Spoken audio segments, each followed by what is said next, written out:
Good everyone, it's Steve from Sneaker Tech Talk, back with another video today. For today's video, we will be taking a look at the Air Jordan 1 Low OG in the black toe colorway.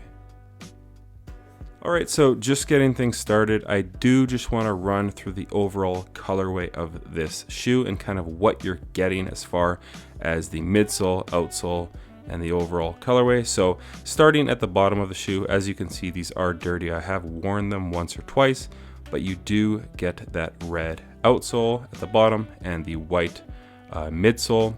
Moving your way up from that, you do have some red at the back of the shoe with that black Wings logo at the back of the shoe, the iconic Air Jordan Wings logo. Moving your way forward from that, you do have a black swoosh and then some white leather here at the midfoot and at the toe. And then obviously they are called black toes, so you do have that black leather running around the toe and up the eye stay on the lateral side. Medial side is all more or less the same. The tongue is black and it is a nylon material here. And then at the top of the tongue, you do have that Nike Air logo. And I stuck with the red laces, but they do come with black laces as well. So without further ado, let's just get into the materials really quickly as well. So as far as what you're getting with this shoe here, you do have a synthetic grade, kind of a flat leather at the back. It's really smooth. There's no texture at all to it. Now, I wish this shoe had this material kind of wrapped all the way around. Some people might disagree with me, but I'll tell you why in a minute. So again, the swoosh as well is kind of a flat leather here on the lateral and the medial side. Really nothing special as far as the material. And then everything changes when you move forward from that. So this white leather here is really kind of like a tumbled leather with a shine or a sheen to it. It's just, for me, it's an annoying kind of look and presence on this shoe because it just looks really fake as far as the way they texturized this material. The same goes for the black leather and the white leather on the toe box. So the black leather here, it just kind of has a sheen to it and a fake tumbled look, and it's also running up the eye stay as well. And I think the more you wear these, the worse they will look in my opinion, just because this material is just gonna look super beat up, which I usually don't have a problem with, but it's just the overall like PU coat that they put over top of this material. Now it is a real leather material, it's just the stuff they put over top I'm not a huge fan of. So you do have that black leather material running around the toe box, which does kind of have that sheen to it with that pebbled look, and then more or less the exact same with the white perforated leather on the toe. So if I take this spring-loaded shoe tree out, I will just show you kind of the way it kind of looks when you're going to be bending your foot. It looks really fake and distressed. I'm kind of confused as to what they did here, but overall the colorway for me is fantastic. I really like the black toes. I used to own the high OGs from 2016. I did get rid of them when they started doing the high 85s. I'm hoping that they do a pair of high 85 black toes sooner than later. But this low top shoe, it's a great shoe for summer. You can basically wear it with anything. It's a Chicago Bulls colorway.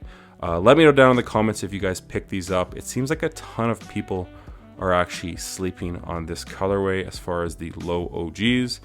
I will say, however, next year they are doing the low 85s with the proper midsole and the more firm leather in the upper. So I'm really looking forward to those because as far as I'm concerned, they're only going to be doing OG colorways on the low 85s moving forward. On the low OGs, you're going to see basically everything under the sun minus the OGs. So I believe this might be the last OG colorway you're going to see in a low OG versus the low 85s, as confusing as that sounds. But sound off in the comments if you guys pick these up, what you guys think as far as the overall aesthetics of this shoe and material usage, because that's really my only gripe on this is the material at the front half of the shoe. The back, I'm not concerned about. I actually enjoy it. So I will take you for a quick look at what we have got in the past as far as the black toes. So back in 1985, you did get the black toes here. And then I believe it was 2013, we did see a black toe retro.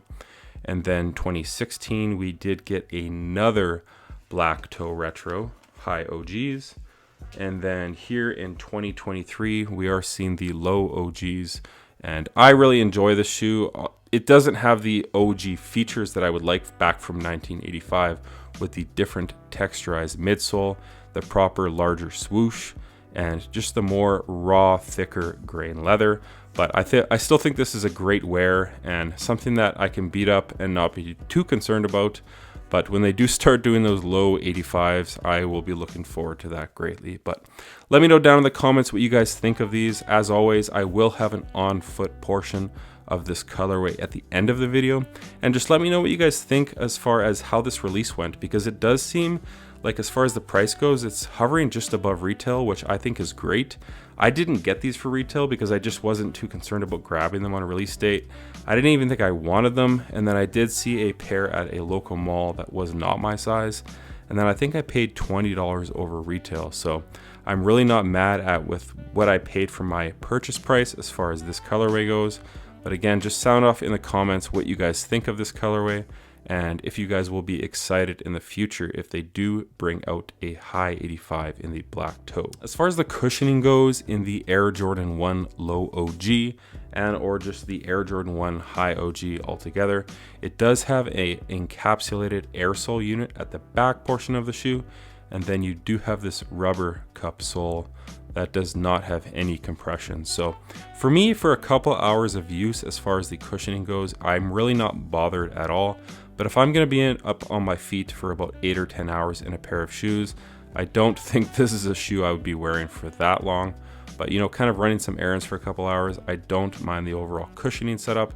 And they're really close to the ground, so it's not too bad for a few hours. But let me know what you guys think of the low OGs as far as comfortability and just overall for summertime if you guys enjoy wearing them. I really enjoy the low top form because in summer it does get pretty hot here in Calgary, Alberta, and I like wearing them in the summertime, the fall time, and just this low top form you can basically wear with anything. As always, if you guys can like, comment, and subscribe, that does help the channel a ton. And check out my Instagram over at 23mj88, as it is an extension of my YouTube channel with all my pickups, basketball footage, and nostalgia as a whole. As always, stick around for the end of the video as I will have an on-foot portion. As I said, that's going to do it for today's video. Until next time, peace. I'm in line with the stars, I'm in sync with the earth. 10 toes deep, flower child from the turf. I never switch sides, like even when I die, I'ma ride for the squad, let up ties in the hearse. I've been on a vibe, kinda hard to describe. I'm in between, I'm good and it's fine, but I'm tired of the grind. Then I come alive in the night to realize I'm in the